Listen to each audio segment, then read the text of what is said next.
Je vous reviens aujourd'hui avec une vidéo alimentation dans laquelle je vous présenterai mes 5 produits, mes 5 bonnes découvertes du moment on va dire. Donc c'est parti. Alors je vais commencer avec des pâtes parce que nous consommons encore des produits transformés et puis mon conjoint adore les pâtes, mon fils aussi. Voilà, mon conjoint c'est vraiment monsieur pâtes hein.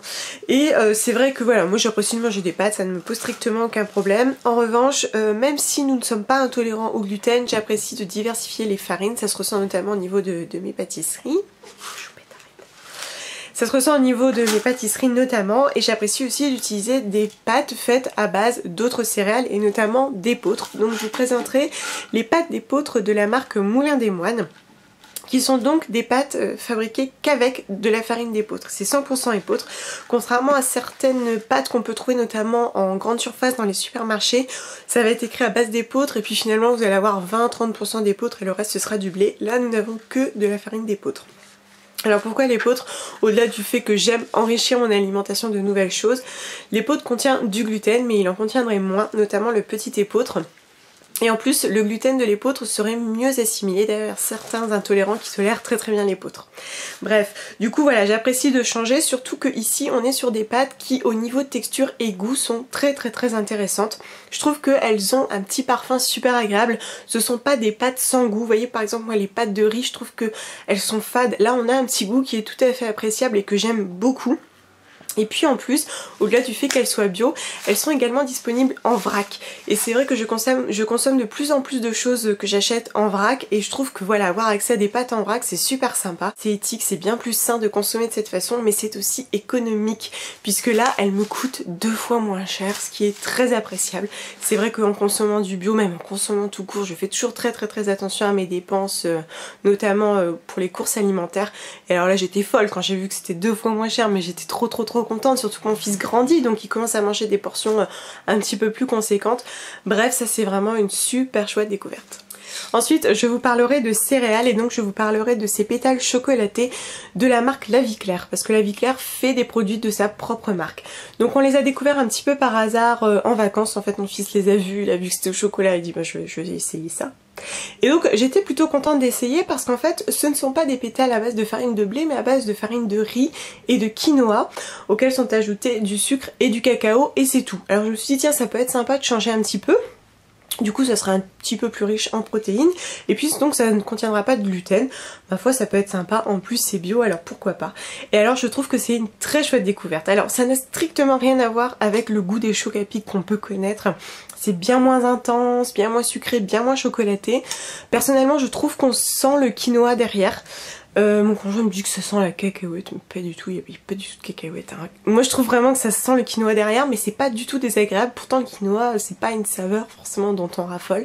Je trouve qu'elles sont vraiment très sympas.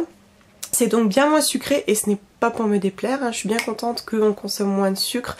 Même au goût, moi je trouve que c'est plus agréable et mon fils les aime bien. Elles sont bien croustillantes, ce qui fait qu'on peut même les manger comme ça sans nécessairement les mettre dans une compote ou dans du lait. Je les trouve très sympas.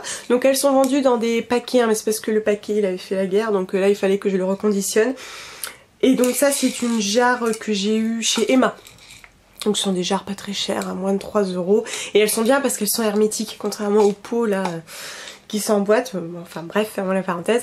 Et voilà, je trouve que c'est très sympa, surtout si vous avez des enfants qui apprécient de manger des céréales ou si vous avez des enfants intolérants, je pense que ça pourrait être pas mal chez vous aussi. Ensuite, je vous parlerai de barres crues à base de dattes. Je vous avais dit que j'achetais des barres comme ça, notamment aux États-Unis. Et puis l'an dernier, j'ai commencé à chercher en Europe. J'ai recherché plus près de chez moi. Et j'ai fini par trouver les barres Naked qui sont exactement sur le même principe. Ce sont des barres crues sur une base de dattes. Donc c'est vrai que la date est un aliment très nourrissant, très riche. Il va apporter une énergie longue durée, il contient des bons sucres, il cale bien. C'est d'ailleurs un allié des sportifs. Et donc ça va être enrichi ensuite d'oléagineux, de fruits secs. Ce sont de très bonnes barres. Alors moi j'aime notamment les crunchs qui sont enrichis en petits crunchs de soja, donc c'est un petit peu croustillant, il y a un petit peu plus de protéines. Je ne consomme pas énormément de soja mais j'apprécie tout à fait ce genre de barres, ne serait-ce que au goût, je trouve qu'elles sont super agréables. Et vous en avez des non crunch, donc sans soja, qui vont être par exemple des dattes et des noix de cajou. Ça en fait une barre très très saine, on n'a pas de sucre ajouté. Je les trouve très agréables, d'ailleurs j'en donne à mon fils.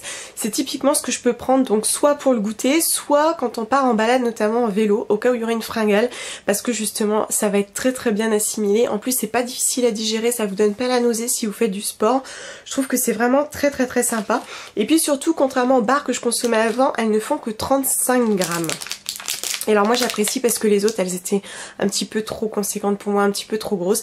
Là je les finis, je les en donne à mon fils, elles sont vraiment très très bien. On a différentes saveurs et j'aime vraiment vraiment beaucoup. Au niveau du prix, on est sur une équivalence, honnêtement je trouve que c'est un très bon rapport qualité-prix. Et puis en plus depuis peu ils ont mis en place la livraison en point relais ou quelque chose comme ça, du coup c'est moins cher. Bref, ça c'est vraiment une chouette découverte, y compris pour les enfants. Ensuite, comme vous le savez, je consomme très peu de soja par choix et j'en donne très peu notamment à mon fils. C'est aussi pour ça qu'il n'est pas végétarien et végétalien. Tout simplement parce que le soja c'est vraiment sujet à controverse et par choix j'ai choisi de ne lui en donner que très peu et moi-même en consommer peu. Bon voilà, après à vous de vous faire votre avis. D'ailleurs je vous partagerai un article que j'ai lu récemment qui est plutôt sympa. Mais nous en consommons quand même ponctuellement.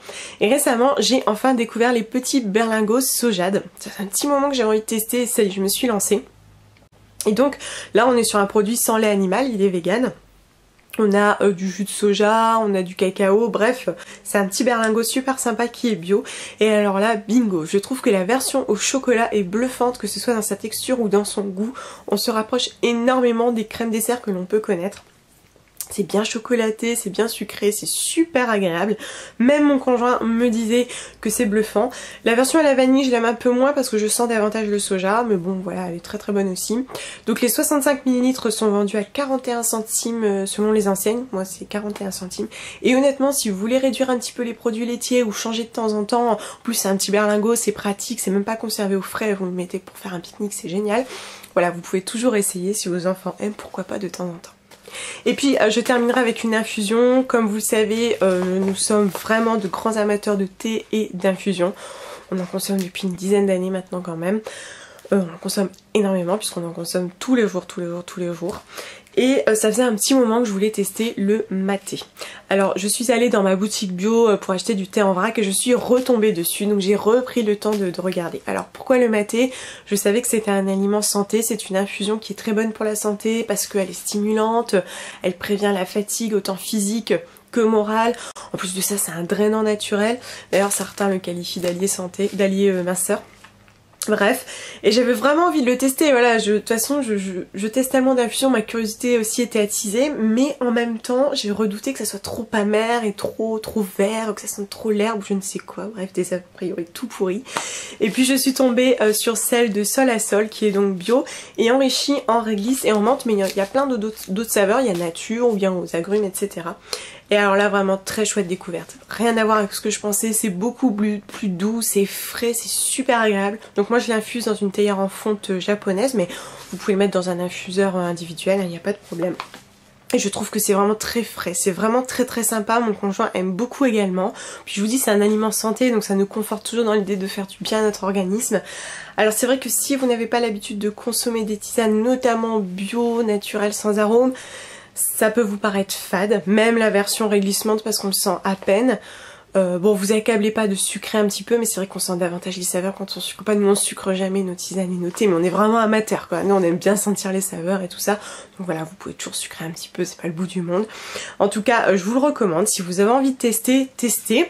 Moi je trouve que c'est très très très sympa. Et puis en plus, un drainant, ma foi, ça me fait pas de mal. Voilà, je vous remercie de m'avoir écouté. Je suis très contente de vous retrouver sur ce sujet. Encore une fois, n'hésitez pas à partager peut-être des nouvelles choses en dessous ou à me poser des questions. Et moi je vous dis à bientôt. Bye.